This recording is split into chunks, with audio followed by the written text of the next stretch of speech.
Olá a todos e a todas para mais um episódio do Customer Success by Lui, nessa nossa temporada do lado difícil, e hoje estamos com Victoria Conrad para falarmos do lado difícil de mensurar qualidade de atendimento, né? E isso passa por muitas equipes, tanto de atendimento, suporte, tickets, calls, reuniões remotas, CS, IS, nossa, tantas diferentes funções que envolvem o bom atendimento e a qualidade de atendimento, que às vezes a gente deixa de lado, né? Esquece lá num canto, eu não mensuro, não fecho, então trouxe aqui a Vitória, super especialista aqui, que é hoje Chief Operation Officer, famosa COO, na Opens Tecnologia, que é aqui da minha região, Floripa, Palhoça, Grande Florianópolis, então muito legal estar com a Vitória. E antes de qualquer coisa, como sempre, né, faço uma pergunta até antes da apresentação da Vitória. Cara, Vitória, obrigado pelo aceite aí estar com a gente, né, em primeiro lugar. Muita empresa hoje não mensura a qualidade das calls de CS, os tickets de suporte, o atendimento em si. Cara, o que elas perdem não mensurando qualidade, Vitória? Bora lá, gente. Tudo bem? É um prazer estar aqui, Luiz. Obrigado pelo convite e bora lá. Cara, eu costumo falar que quem não mensura atendimento ao cliente não conhece o próprio cliente e não sabe quanto dinheiro está jogando fora. Porque quem não conhece o cliente, não sabe quem ele é, não sabe como ele se comporta, não sabe o que ele pede, não tem noção da quantidade de oportunidades que está deixando na mesa, né? Porque quando a gente fala de atendimento, todo mundo pensa, nossa, atendimento é custo, né? Então, tudo que eu faço com o meu time de atendimento, de CS, de suporte, é reduzir custo, é entender como é que eu posso tirar um pouquinho mais de sangue deles e deixar eles cada vez mais pro canto, né? Mas quando a gente mensura, a gente começa a observar tudo que tem dentro desse time, começa a observar que é nesse time que eu sei aonde vai estar o próximo passo do meu cliente. Eu sei o que ele gosta, eu sei o que ele não gosta, eu sei o que ele está pedindo, eu sei o que ele compraria. Eu sei, eu perco feedback, eu perco reputação. Então, quando eu não mensuro atendimento, eu deixo de lado o coração da minha empresa. Eu deixo de lado a oportunidade de ganhar grandes fãs da minha marca e deixo de transformar uma área que poderia ser uma área de aquisição, vou trazer até essa provocação de que atendimento pode ser uma área de aquisição e torno ela só um custo embaixo do armário. Boa, ótima provocação, muito legal. Enfim, muito bacana. A gente costuma sistematizar, né? Botar processos em vendas, em marketing. Tem funil, tem conversão, tem palestras fantásticas. Que a gente às vezes deixa de lado, né? O pós-venda fica lá abandonado, as traças, não tem, né? Mensuração, não tem aquele ponto da gente concretizar a coisa, né? Eles depois vão falar para mim, não, mas que meu CAC tá alto, meu LTV tá baixo. Sim, né? Se eu não olho para pós-venda, se eu não olho para engajamento, como é que eu vou ter um CAC baixo? Porque a gente sabe que é muito mais barato a gente manter o cliente, fazer ele recomprar, fazer ele indicar novos clientes, do que adquirir um cliente novo do zero que não conhece a minha marca, não conhece meu produto, né? Não sabe quem eu sou. Total, perfeito. Ótimo começo aqui. E fazendo o nosso merchan, né, inicial, Customer X, a plataforma mais completa do Brasil para os times de CS e relacionamento com o cliente. Com o Customer X, você centraliza dados, automatiza tarefas e tem uma visão 360 de toda a base de clientes. E também Opens Tecnologia, solução Omnichannel com IA para atendimento. E vamos falar um pouco sobre isso também com a Vitória. Transforme seu atendimento a clientes em receita. Vitória, finalmente se apresente aí. E até, se quiser, sem falar de carreira, normalmente a pessoa fala, não, tantos anos em tal empresa. Não precisa falar de carreira. Quem é a Vitória em 1 minuto aí com suas palavras? Perfeito. Primeiro, eu sou psicóloga e eu costumo falar isso porque eu acho que é bem diferente quando a gente fala de atendimento, tecnologia. E para mim, pessoas é o que circula a minha vida. Eu sou completamente viciada em ler, eu tenho um armário gigante, eu leio muito de tudo que é tipo que você possa imaginar. E sou mãe de pet, eu tenho 3 cachorras, que são os amores da minha vida, e vou casar em outubro. Então, basicamente, essa é a Vitória. Show de bola. Se você está ouvindo, esse podcast tem uma característica interessante que o povo ouve os episódios anos depois. Então estamos em 2024, talvez Vitória já esteja assim, ó, 5 anos casada, 10 anos casada, você Tinha ouvindo isso, filhos, né? Nunca se sabe. filhos, né, pets e outros, né, seres humanos, todo mundo junto. Então isso que é muito interessante às vezes a pessoa chama, pô, vi aquele episódio de onboarding, muito bom, daí eu penso, onboarding, quando é que foi isso? 2017 eu gravei, nossa, nem sei o que eu Ops. falei, né, tomara que tenha falado alguma coisa boa. Mas vamos lá, muita gente pergunta sobre, assim, sinceramente, às vezes eu vou fazer um workshop de CS, uma palestra que seja, uma mentoria, e daí eu pincelo NPS e C7, né, tipos de surveys, de pesquisas com clientes em si, e eu boto um slidezinho só para passar rápido, e aí uma galera, todo mundo sabe, levanta a mãozinha ali, virtual. Todo mundo tem perguntas sobre isso, fica sempre aquela dúvida se é isso, se não é e tal. Então muita gente pergunta, devo usar NPS? Devo usar C7? Cara, se tu conseguir explicar pra galera, até a galera leiga que tá ouvindo, né, o que que é cada uma delas e a melhor maneira de utilizar e de repente até erros, cagadas que a galera faz que você vê no dia a dia. Perfeito. A gente também aqui na Open escuta muito isso, sempre a primeira coisa do onboarding mas por que eu não vou botar NPS no meu atendimento? Então, isso acontece bastante, né? Então, primeiro falando de NPS é uma métrica de reputação, né? Net Promote Score. Então, a gente vai usar para medir a reputação da empresa como um todo. Ela não é uma métrica para mim entender especificidades, para mim entender etapas da jornada, mas sim a experiência da pessoa com a empresa como um todo. E já o CSAT não, é a métrica de satisfação mais pontual, para medir a qualidade do meu atendimento, a qualidade de um processo, a qualidade de uma reunião, então é uma métrica mais específica. Então, acho que só essa definição já nos dá uma pista de quando usar cada uma delas, né? Um erro que eu vejo muito comum das pessoas é querendo colocar NPS pós-atendimento. E NPS não é uma métrica para isso, né? Ela tem toda uma metodologia que ela foi criada justamente para a reputação. Então, o ideal do NPS é sempre eu pensar nele numa jornada um pouco mais macro. É entender e disparar ele em um lugar onde meu cliente não tem uma ação direta sobre aquela minha empresa. Então, eu não vou disparar após um atendimento, não vou disparar após o envio de um boleto, por exemplo. Eu vou criar uma jornada específica de NPS para pegar o cliente no momento mais neutro e, de fato, entender se ele recomenda a minha empresa. Agora, o CSAT não. Ele é uma métrica bem versátil que a gente pode botar em várias etapas. Então, eu posso colocar um CSAT pós a venda, por que não? Para avaliar meu comercial, eu posso botar após onboarding, eu posso botar após uma reunião de CS, eu posso botar após um ticket, eu posso botar em várias etapas com perguntas diferentes para entender várias dimensões. Então, ela tem basicamente essas duas características. E uma coisa que eu sempre vejo é pessoas querendo mudar a fórmula desses indicadores também, que é um outro erro bom comum, né? Já peguei casos de clientes botando NPS em todos os atendimentos e ainda fazendo um NPS de 0 a 5, por exemplo. E isso é muito ruim, porque a gente perde meta de comparação, né? Quando a gente olha para a NPS, a gente está comparando com como o mercado calcula o NPS, como a fórmula foi criada, né? Quando eu vou lá e altero, eu não tenho mais comparação. Então, eu não consigo mais saber se meu negócio está bem, de fato, comparado com outros meu nicho, porque eu mudei a fórmula. E ele tem um propósito, justamente para a gente ter padrão e a gente conseguir se comparar e botar a nossa empresa no ranking, por exemplo, né? Show de bola, ótimo ponto. E C7, né, o Customer Satisfaction Score, ele, pelo que a gente vê na internet, etc., existem diferentes maneiras de fazê-lo, né, não é tão fixo, por exemplo, como NPS. O que vocês veem até de boas práticas e erros e acertos também em C7, que é uma pergunta que a galera sempre tem? Perfeito. A gente costuma, um erro também é querer botar site em todas as etapas da jornada, né? Cara, se tu encher de pesquisa de satisfação em toda a jornada, o cliente vai cansar, ele vai parar de responder, o teu engajamento vai diminuir. Então é importante primeiro entender que etapas são mais críticas dentro do teu negócio. Então entende que etapas que o teu cliente pode ter mais atrito. Então, por exemplo, pós-onboarding é um período crítico dentro quando a gente fala da jornada do cliente, é um período de adaptação, né? Então é um lugar legal para te botar um C7 e entender o que está indo de bem, está indo de ruim e conseguir metrificar e criar uma ação de ongoing um pouco mais engajada para esse cliente, né? Até de retenção e adoção mais específica. Pós-tickets é sempre importante, porque ele avalia duas coisas nesse geral, né? Ou o atendimento do teu atendente, ou a resolução. Então, tu pode sempre para esses dois caminhos, né? E o cliente geralmente costuma avaliar a resolução, como ele se sentiu nas coisas. Então, é bom tomar cuidado com isso, para onde eu boto cada coisa, para a gente conseguir ter uma jornada bem fluida, sabe?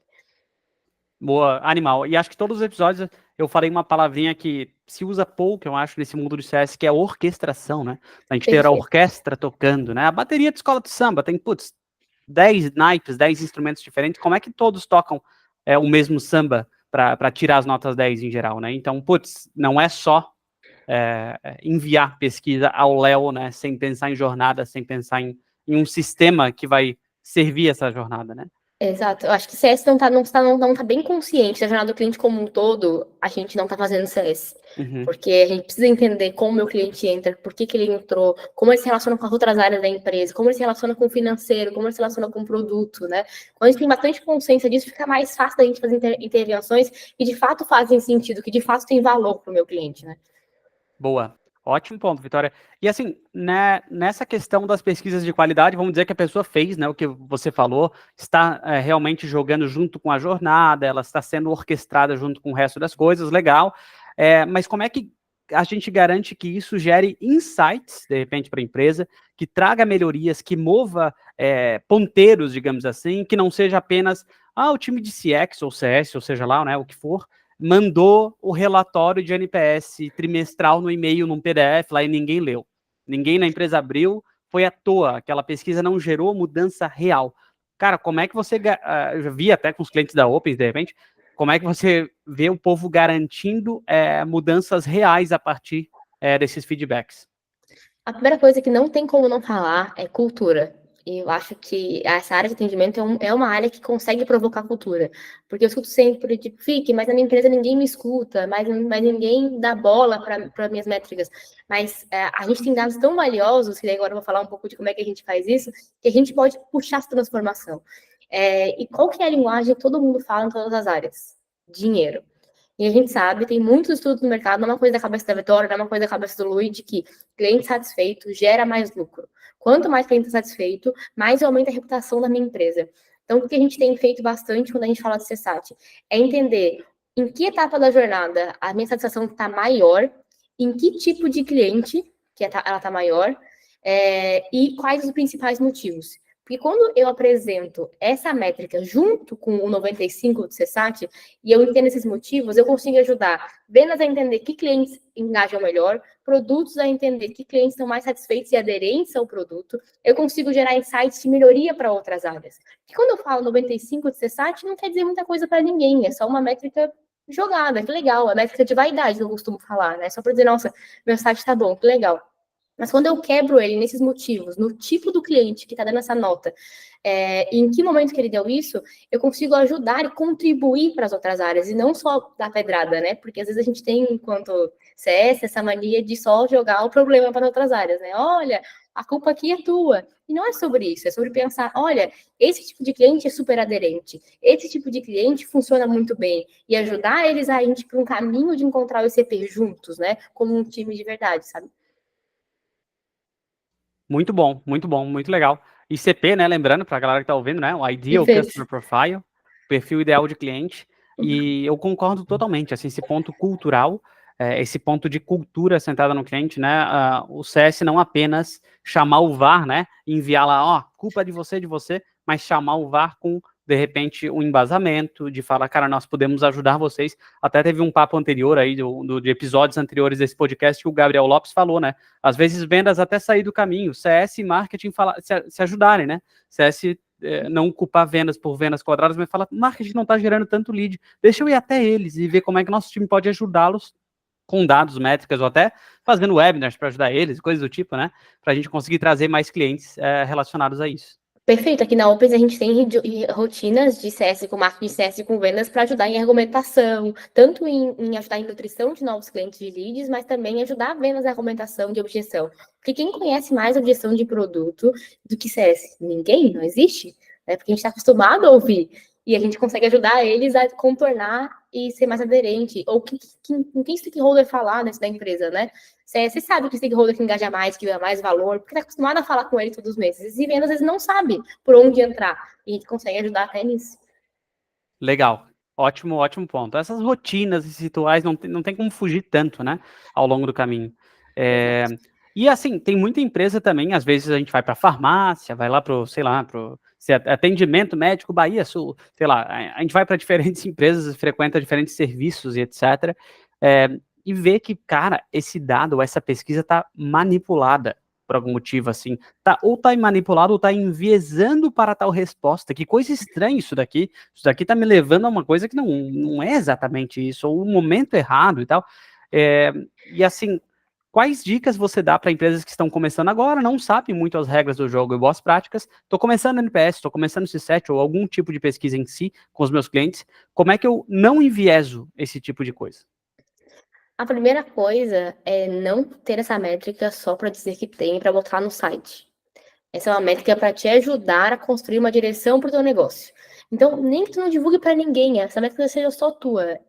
a primeira coisa é faz ela para ti de verdade. Constrói uma métrica que tu vai conseguir avaliar o teu negócio, com essa ideia de que como que eu identifico pontos de melhoria para melhorar a jornada do meu cliente, para tornar ele mais aderente, para tornar ele mais satisfeito comigo. Esse é o primeiro passo.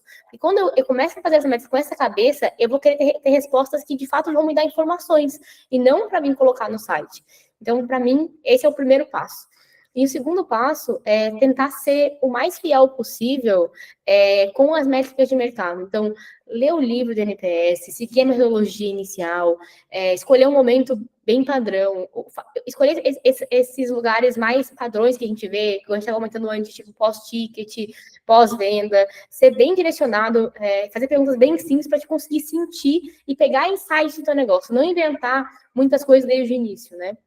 E eu acho que outra coisa bem importante é não tente fazer algo como moeda de troca, né? Não oferece para o teu cliente 50% de desconto se ele responder da pesquisa, né? Porque está já induzindo ele a alguma coisa. Lembra da premissa inicial? A premissa te dá informações. Não é ter engajamento, não é ter uma nota alta. A premissa te dá informações. Se a nota for alta, ótimo, parabéns. Continue seu trabalho. Mas se não, tá tudo bem também. É a oportunidade de corrigir e de olhar para o que está doendo e fazer diferente a partir de agora, né? Boa, perfeito. Legal. Mesmo que a gente comece, né, com notas mais baixas ou com uma média pior, a gente vai melhorando, vai fazendo ao longo do caminho. Show de bola. Acho que é muito do porquê essa pesquisa está aqui, né? Perfeito. Gente, então, antes de partir para a segunda parte aí das nossas perguntas, né, lembrando de Customer X, a plataforma mais completa para aumentar a produtividade dos times de CS e relacionamento, criando automações e estabelecendo um atendimento proativo. Opens Tecnologia, já falamos, vamos falar um pouquinho mais agora de IA. Personalize cada interação com o cliente, aumenta a eficiência do seu time, utilizando inteligência artificial. E a Galeão, a primeira boutique de aceleração que a sua empresa precisa para ter um crescimento acelerado e previsível, né? Passado esse merchan, vamos falar sobre inteligência artificial, né? Tá todo mundo falando, tu abre Twitter e LinkedIn, uma loucura completa. Todo mundo fala sobre IA, mas poucos são os cases publicados para atendimento, especialmente. Eu sinto falta, né? Putz, o ChatGPT está me ajudando a criar novos posts de blog, parte criativa, legal. Fez imagens que me poupou tempo, bacana. E atendimento, cadê os cases, né? Eu pergunto para vocês que vivem, respiram Opens o dia inteiro, né? Como inteligência artificial pode ajudar a mensurar a qualidade de atendimento, né? Vocês já tiveram algum case, alguma história para contar para o mercado agora, né? Agosto de 2024? Sim, a gente tem algumas experimentações sobre isso. A gente foi uma empresa que foi muito chata no início da IA no atendimento, principalmente da IA falando com o cliente, justamente porque a gente tem uma promessa de marca de qualidade de atendimento. Então, a IA no começo, agora não está mais madura, ela não estava tão experiente na fala com o humano, né? E ela dava algumas respostas complexas, ela não era bem aderente. Então, a gente foi bem chato. Então, nossos primeiros insights foi fazer da porta para dentro. Então, o que a gente fez e a gente faz até hoje? A gente fez um prompt de IA que avalia a cordialidade do atendimento. Então, todos os atendimentos que os nossos clientes fazem através da nossa plataforma, aparece ali no final uma nota que a IA dá para cordialidade. Então, avaliando como é que foi o bom dia, como é que foi que o cliente conduziu, como é que o atendente falou com o cliente. E além dele colocar isso para que o gestor também possa ver depois, ele dá dicas para o atendente para o próximo atendimento. Então, ela vai lá e avisa o atendente: olha, na próxima, tente ser um pouco mais simpático. Na próxima ideia, por favor, lembre de falar tal coisa. Pergunte como a pessoa está. Reconheça a tal dificuldade. Então, aí ajuda o atendente a ter mais contexto e conseguir atender de uma forma melhor. Outra coisa que a gente tem feito bastante com IA é ajudar a gente nos resumos e insights de identificação de problemas, né? Porque tem coisas que são muito manuais de atendimento, a gente estava falando antes até, né? Identificar quais são os principais motivos de ligação, principais motivos de chat, quais são os motivos comuns, que contexto que isso aparece, que tipo de cliente entra mais em contato comigo e por quê. Então, a IA tem ajudado muito a gente nisso, em identificar esses padrões e ajudar o gestor a ter insights mais rápidos, né? Então, a gente tem alguns clientes que estão usando isso para identificar os principais pontos de atrito e automatizar a partir dessa informação. Porque todo mundo pensa em IA primeiro, não, eu vou tirar todos os bots e a partir de agora a IA vai só atender um cliente. Só que o que adianta fazer isso se eu não sei quais são os principais pontos de atrito do meu cliente, se eu não sei que pontos que eu posso automatizar, se eu não sei por que meu cliente entra em contato comigo, eu vou ter que treinar minha IA para quê? E é uma ilusão que a gente tem no mercado, né? Que a gente vai, que a IA chega, ela é super inteligente e deu. Não é, eu preciso treinar ela pro meu negócio. Ela não conhece o teu negócio, ela não sabe como o teu cliente se comporta. Então, a gente tem feito muito esse trabalho de pegar e entender muito bem o cenário do cliente, entender os principais pontos, e daí sim a gente usar a IA para atendimento, para automatizar o que for preciso e o que fizer sentido, sabe? Perfeito, muito bom. A gente até vivenciou isso aqui também no time da Convênia recentemente, né, de testar um robô e tal, mas não é realmente, a gente notou isso, não é só varrer central de ajuda e botar ali o robô e vai diminuir headcount. Existe, né, todo um trabalho, existe um esforço específico, né, para conseguir fazer a coisa fazer sentido, né? Exato, e tem cenários que ela não, que a gente não precisa, a gente tem que lembrar de por que a gente faz as coisas, né? A IA tem que ser um recurso, ela não tem que ser uma premissa, né? Então, quando a gente tem clientes que chegam para a gente, eu quero ter um atendimento mais automatizado, show de bola, e a IA vai ser um grande recurso para isso, mas não necessariamente ela precisa estar. Às vezes as integrações que a gente já existem, elas são suficientes, às vezes mapear a jornada é suficiente, então eu acho que a gente tem que usar ela de fato como recurso e não como eu tenho que ter IA porque todo mundo tem, né? Não é sobre isso. A gente sempre sobre lembrar de que eu quero construir uma jornada eficiente e que me ajude na fidelização. E é sobre isso o nosso trabalho, né? Legal.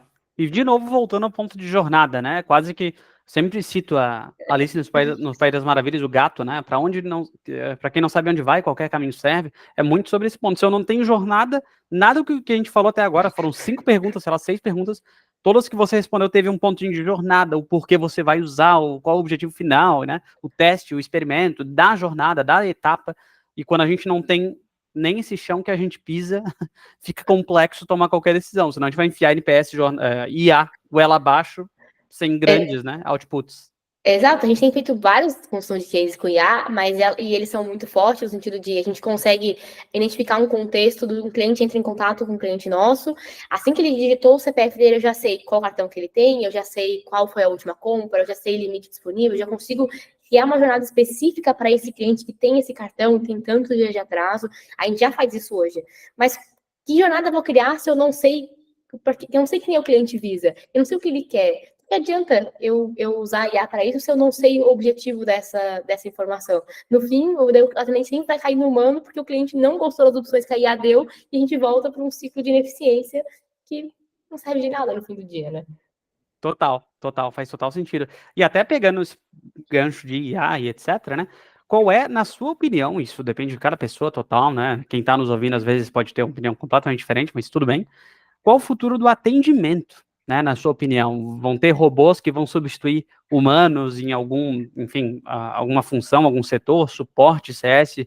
E como é que as pessoas que estão ouvindo, tem muita gente que é atendente mesmo, que faz atendimento de clientes, seja de maneira genérica, ou onboarding, ongoing, algo mais nichado, né, tickets de suporte. Como é que essas pessoas devem se preparar para este futuro em si? Perfeito. Essa é uma pergunta de US$ 1 milhão, né? Porque tem muitas apostas nesse sentido. E eu acredito que tudo que for mais transacional, a IA vai substituir pela gente. Então, tudo que for realmente uma transação. Então, a gente fala de segunda via de boleto, de abrir um protocolo, de registrar alguma coisa. Tudo que for nesse sentido de transação, acredito que a IA vai substituir, porque é uma ideia prática, é só uma troca. A gente não precisa usar o humano para isso. E a gente sabe, tem muitos estudos em relação até à saúde mental, que o humano fazer isso, só coisas transacionais durante muito tempo, vai impactar na vida deles também. Então, eu sei que é doído ouvir isso, mas é uma via de mão dupla também, né? Daí, quando a gente fala do papel do humano, tudo que for relacional, tudo que for complexo, tudo que for construção, o humano nunca vai ser substituído. Então, acho que a gente, enquanto humano, a gente tem que estar muito atento às nossas habilidades principais, que para mim são análise. A gente está sempre analisando o contexto, analisando situações. Eu acho que é uma coisa que a gente é muito bom fazendo. Sentimento, provocar emoções nos outros, se conectar com as pessoas de verdade, isso é insubstituível. Isso é uma coisa que o humano nunca vai ser substituído. E quanto mais a gente afinar a nossa sensibilidade, a gente saber ouvir um tom de voz, eu saber como mudar um processo, porque aquele humano que está na minha frente precisa de outra coisa, isso é insubstituível. Então, acho que quanto mais a gente tiver isso na cabeça, mais forte a gente vai ser e mais relevante a gente vai ser. E eu acho que, por último, estratégia, né? É saber usar a coisa certa no lugar certo. Eu acho que quando a gente começar Cada vez que a gente começar a ter conhecimentos maiores, a coisas mais de longo prazo, a planejamentos mais complexos, essa é uma coisa que o humano faz muito bem. Um exemplo disso é a jornada, né? Entender a estratégia, quem é, por quê, como, quais são os pontos ideais, construir, fazer pesquisa. Essa é uma coisa que o humano faz muito bem, porque depende, além de técnica de feeling, depende da gente entender o sentimento, depende da gente olhar a minúcia do detalhe, depende da gente discutir, testar e retestar de novo. Perfeito. Ó, gostei muito da resposta, concordo também. Costumo falar até para os times, não apavorando o pessoal, mas se você faz calls com os clientes, né? Você faz reuniões remotas ou responde tickets, nível mais baixo, uma duvidazinha, sempre igual, eu mando sempre o mesmo link, a mesma coisa e tal. Esse tipo de coisa que a Vitória também trouxe, né? Que tipo, dá para substituir facilmente se a gente treinar, né? Conseguir embasar também, como ela falou, a AI. Mas agora, relacionamento, esse parte putz, de confiança, o olho no olho, uma expansão de um cliente, um cross-sell que ele pode fazer, né? A estratégia que a gente até tem falado, né? Em outro episódio eu falei, Michael Porter fala, ser estratégico é dizer não. É dizer não, às vezes, X coisas para dizer sim para outras e levar o cliente para esse lado e tal. Então, a gente tenta, aqui na Convênia também, tentando construir o senso mais estratégico para as reuniões, para cada reunião ter o seu, né? O seu quê de estratégia para a gente ser mais propositivo nas coisas, vamos dizer assim. Perfeito, a gente sempre, eu sou bem chata com meus CS, e se eles, quando eles vão estar de prova em relação a isso também, de que a gente tem que ser um consultor de negócio, mesmo a gente tem a plataforma de atendimento, tem que entender que ninguém contrata na plataforma de atendimento simplesmente para atender, é para melhorar alguma coisa maior do meu negócio, né, e sempre tem um motivo maior para isso. E se a gente estiver bem consciente dos motivos de verdade, dos objetivos daquela empresa, com aquele projeto, a gente vai conseguir ser bem mais estratégico, assertivo e gerar valor, para que o meu cliente me veja como um parceiro, como alguém que trabalha com ele na construção do negócio como um todo e não como um negócio micro. Porque a gente não pode esquecer que em CS a gente conhece muitos negócios. Talvez mais negócios do que aquele cliente é capaz de conhecer, porque ele, no geral, eles estão acostumados a olhar para aquela realidade deles. E a gente está o tempo inteiro falando com outras dinâmicas, com outros negócios, com outras estratégias. Quando a gente usa isso como case, quando a gente usa isso como relevante, a gente cria uma outra geração de valor para os nossos clientes, né? Que legal, muito, muito legal. Avançar, né? Avancemos para águas mais profundas com os clientes. Vamos sair do raso, vamos sair das calls mais rasas, vamos sair das coisas que poderiam ser um vídeo ou uma ajuda de IA, como a gente falou, né? Mas muito bom, Vitória. E chegando na parte final, ping-pong, jogo rápido aqui, perguntinhas finais que a gente faz dentro do Customer Success by Lu, e aí dessa nossa temporada do lado difícil, de entrevistas com a galera, com experts. Primeira pergunta, quem te influenciou? Cara, não tem como não falar dos meus pais. Eles são as minhas principais influências, tanto em termos de empreendedorismo, de negócio, de pessoas, e principalmente porque eles são dois buscadores, olham muito para o autoconhecimento, eles são muito fodas e eles são as minhas grandes referências na vida. Legal, show de bola. Que livro você mais recomendou, presenteou, falou, citou, né? Tipo, cara, esse livro vocês têm que ler. Qual que foi esse livro na sua vida e por quê? Até então era Antifrágil e eu acabei de mudar para Potencial Oculto do Adam Grant e eu vou dizer por quê. Porque é um livro que, o Potencial Oculto, ele é um livro que inspira a gente a achar o melhor nos outros e na gente mesmo. Como é que a gente pega potenciais e diamantes brutos e transforma em coisas, desperta esse potencial mesmo, assim, né? Então, acho que é um livro muito, combina muito com o momento atual que a gente está na vida, assim, né? De como é que eu posso ser uma pessoa melhor para os outros também, de como é que eu posso olhar para as pessoas e construir oportunidades, construir relacionamentos de valor, entregar o meu melhor e ajudar ela a despertar o melhor nos outros. Então, acho que é um livro que faz muito sentido para esse momento, para a gente olhar, lembrar de empatia, de cuidado, de afeto e de construção de relacionamentos de fato, de peso, que tem sentido. Boa, ótimos pontos. Vou atrás, não conhecia. É novo do Adam Grant ou Eu acho que tem uns 2 anos, assim, é relativamente novo. legal? Vou atrás também. Qual frase você colocaria no outdoor? Você tem a BR-101 aí na Palhoça, assim, putz, posso botar um outdoor que muitas pessoas passem e leiam esse outdoor. Qual é a frase que você escolheria para dar recado para o universo? Com certeza seria uma do Skinner, que é: não considere nenhuma prática como imutável, mude e esteja pronta a mudar novamente. Não aceite a verdade eterna e experimente. E por quê, né? Porque ela nos provoca a gente nunca tá parado, a gente sempre entender de que sempre tem uma nova forma de fazer as coisas e que não existe uma verdade absoluta nunca. Sempre tem um motivo, sempre tem um depende, sempre pode mudar. quanto mais questionador e imutável a gente for, mais adaptável a gente vai ser e mais a gente vai crescer na vida, assim. Legal. Nos últimos 5 anos, quais novas crenças, comportamentos ou hábitos fizeram com que sua vida melhorasse?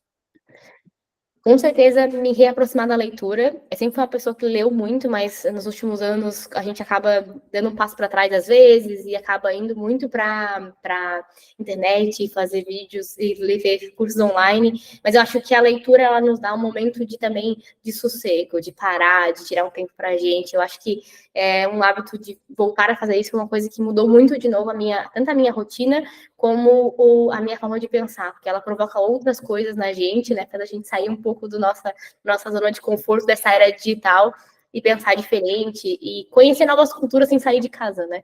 Então, acho que a leitura foi o principal. Legal. E para acabar, qual conselho você daria a alguém que deseja seguir uma carreira semelhante à sua, com conhecimento em CS, em todo esse nosso universo de clientes? Acho que principalmente duas. A primeira delas é autoconhecimento, é se buscar e conhecer de pessoas, porque é uma área que quanto mais tu conhece de ti e de pessoas, mais tu vai se adaptar, porque o nosso trabalho é muito entender de gente, é muito conectar com pessoas, e quando a gente fala de cultura de jornada, é entender de gente, é entender de processo. Então, acho que quando a gente tem isso bem construído na gente, a gente consegue crescer mais rápido e ter uma jornada mais bonita, assim, eu diria. E eu acho que o segundo ponto é não ter medo de se aprofundar, sabe? De ser técnico, de entender de negócio, de ser curioso de verdade, assim, sabe? Faça cursos complexos, sabe? Vai até o fundo das coisas, assim. Acho que a gente quer responder todas as perguntas muito rápido. Eu acho que em CS ele nos convida para ir até o fundo das coisas de verdade, para entender os motivos, para entender os porquês, ser questionador, assim. Então, eu darei esses dois conselhos. Show de bola. Perfeito, Vitória. Então, muito obrigado aí. E para a galera que quiser conhecer um pouco mais da Opens, do seu trabalho, até se conectar com você, qual é a melhor maneira de pessoal? Pode me seguir no meu LinkedIn, é Victoria Conrad também. Uhum. Tô tentando ser menos low profile. E no meu Instagram também é Conrad, também tô querendo postar. E a Opens é sempre OpenStack, tanto no LinkedIn e no Instagram. A gente tá fazendo bastante coisa legal, bastante coisa de educação, falando bastante de CS, CX, com vários convidados, inclusive o Lui, e algumas coisas que a gente faz. Então, sigam lá que vocês vão aprender bastante. Boa. Show de bola. Então, é isso, né? Espero que tenha sido um episódio bacana para mim. Foi muito legal, de muito aprendizado aí. E nos vemos na próxima. Obrigado de novo, Vitória. Obrigada! Até mais.